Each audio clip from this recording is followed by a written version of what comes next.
I come from an Asian family where, whilst my family are very modern, it wasn't something that I was comfortable talking about with anybody. So I had extreme pain for a long time. I ignored it, and I got to uni, and I was 18, and that's when I found out I had polycystic ovarian syndrome. And it wasn't until around 23, 24 I found out I had endometriosis, and that was going back and forth to the doctors and asking and telling them this is what I've got wrong with me, and almost being told that I'm being a bit of a hypochondriac, and it's not really that bad, it's just a painful period. But sometimes I would actually be on the floor in agony. So if the doctor's taking that stance with you, I mean, does it suggest that GPs just aren't clued up on it? I would think that they're not too sure. There's not much research in gynae issues in general. When I was actually diagnosed, I was actually first told that I have a high risk of having endometrial cancer before I was told I've got endometriosis. So that really scared me because it's the big C word. Sure. And then I was told of different ways that you can get rid of endometriosis, which is through surgery where they laser the endometriosis off, or hysterectomy, full or partial. And at 23, 24, and you're being thrown words like hysterectomy is actually genuinely the scariest thing to ever go through.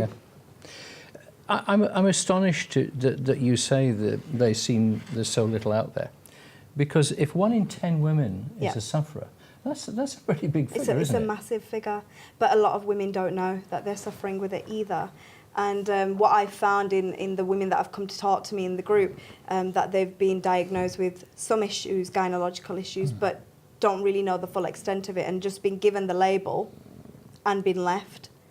So they haven't actually been referred to any groups. They've only been referred to websites and online support forums. But I feel that there is more needed out there, rather than women need a sort of a confidential forum to actually get some of this frustration out and talk about what they're going through. I can understand when you were growing up as a teenager, you didn't feel you could talk to in the family about it, and anybody you spoke to at school would have been no help at all, would they? But I'm thinking now, particularly with the internet and all the rest of it, it seems hard to grasp the fact that the youngsters are growing up with this, finding they've got this, and there's little or no help for them.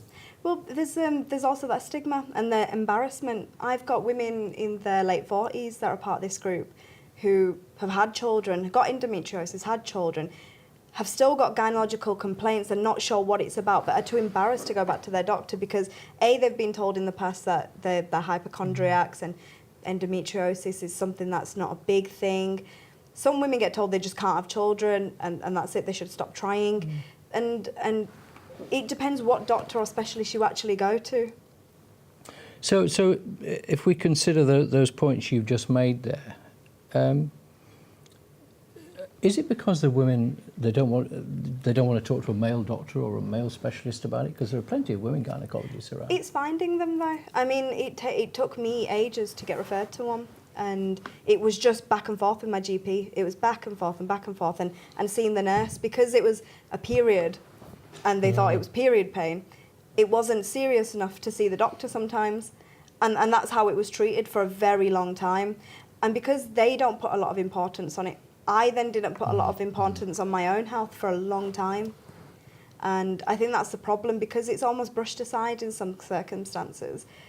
Women are very reluctant to push against that and say, actually, no, I've got a problem and I need help. And if I'd been told I have breast cancer, I would have the choice of support groups to go to. I would have leaflets, booklets, all sorts of information to hand. When I was told, I was given a printout of polycystic ovarian syndrome and a printout of endometriosis from their websites online. That's all I was given. I wasn't given any support groups or any numbers, and I was just left to it. Go and find for yourself. Cysters has been going almost for a year now. Yeah. Is it doing well? Are people coming to you? We have a lot of women come to us. I see them on a one-to-one basis at the moment. A lot of, particularly from the ethnic community, don't want to see each other.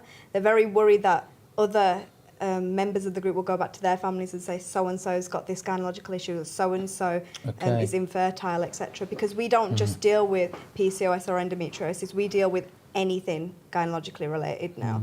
We actually have one woman who's suffered with FGM, who's joined our group, who wants to just talk about FGM, how it's affected her on a gynecological level. We've got the first woman that ever came to me does have polycystic ovarian syndrome, but she found out that because she was sexually assaulted and due to the sexual trauma has gynecological issues, and then later found out she has polycystic ovarian syndrome.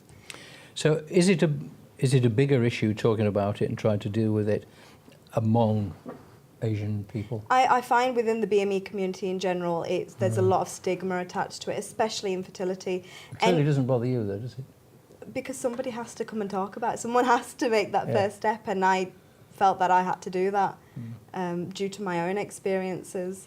Do you find, if it's not the wrong word to use, are they quite grateful that they can come and talk to you? I find, and I mean, bearing in mind you're not even medically qualified, are you? I mean, you are talking to them as a friend I think across the I've table. given them a platform which they know is confidential.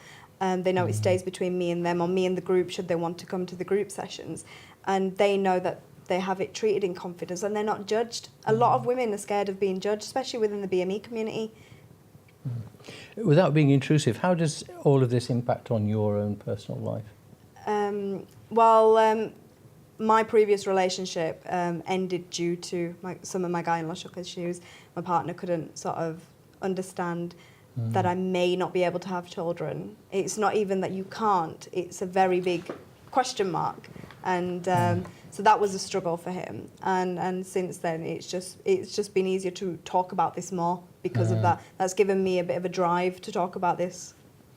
So if you meet a new man and you think, I like him, do you say, oh, by the way, everybody knows about Cysters. Everybody knows about what Cysters is and my story now. So, have you had any sort of reaction within the medical community to this? I mean, have any of them turned around and said, well, look, this is what we should be doing, to which you presumably will be saying, if you were doing it, they wouldn't need me? I've had people contact me through Twitter, etc., because we're quite active on social media, saying that they want to get in touch. I think now that I've opened the doors, quite a few people have come through with me and started getting in touch with me. We've had a woman who's actually a mental health counsellor who has actually seen this from a different perspective, because the infertility side of things is a very big problem within the BME community, and it can affect women that are of a marriageable age because it can work against them.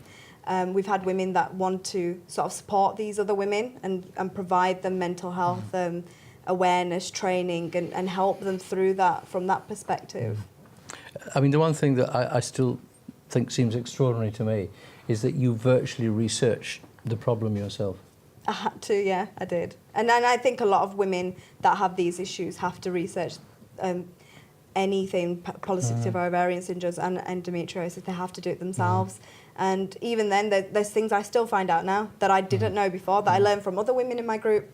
So it's just the way that, unfortunately, this problem has occurred. Because the thing is now, you look at you look fit and healthy and full of life, don't you? I do. You don't look I've had a lot of makeup put on today. But you don't look as though there's any sort of deep lying problem. That's the other issue. It's a hidden issue. It's all internal. Funnily enough, I've been off work this week because I've actually been in agony because of this. And I know a lot of endometriosis sufferers out there will take time off work because they are just in agony. Sometimes there's been times I can't get off the bathroom floor.